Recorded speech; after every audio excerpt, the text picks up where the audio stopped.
32 বছরের অভিনয় জীবন তার। একের পর এক হিট ছবি। সদ্য মুক্তি পেয়েছে অভিনেত্রী ঋতুপর্ণা সেনগুপ্ত অভিনীত ছবি ম্যাডাম সেনগুপ্ত। চেনা ছকের বাইরে একেবারে অন্য রূপে ধরা দিয়েছেন অভিনেত্রী। এক কার্টুনিস্টের চরিত্রে ঋতুপর্ণাকে দেখে খুশি দর্শক।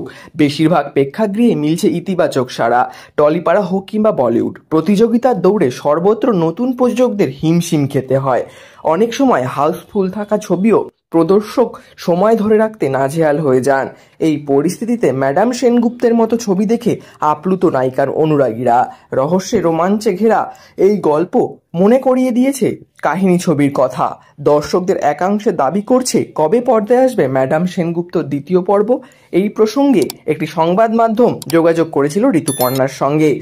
তিনি বলেন, দর্শকদের এত ভালোবাসা পাচ্ছি, সত্যি আমরা খুশি। একটা টিম হয়ে কাজ করেছি। নতুন প্রযোজকেরা যদি দর্শকদের থেকে এত উৎসাহ পায়, তাহলে পরের ছবি তৈরি করার ইচ্ছা দ্বিগুণ হয়ে যায়। সত্যি কি আসবে ম্যাডাম সেনগুপ্তের দ্বিতীয় পর্ব? এই প্রসঙ্গে নায়িকা জানিয়েছেন, এখনই সে কথা বলতে পারছেন না। অভিনেত্রী বললেন, দর্শক এ কথা বলছেন তা শুনে ভালো লাগছে, তবে এখনই নিশ্চিত করে কিছু বলতে পারছি না। কলকাতার গণ্ডি ছাড়িয়েছে সর্বভারতীয় স্তরে মুক্তি পেতে চলেছে এই ছবি।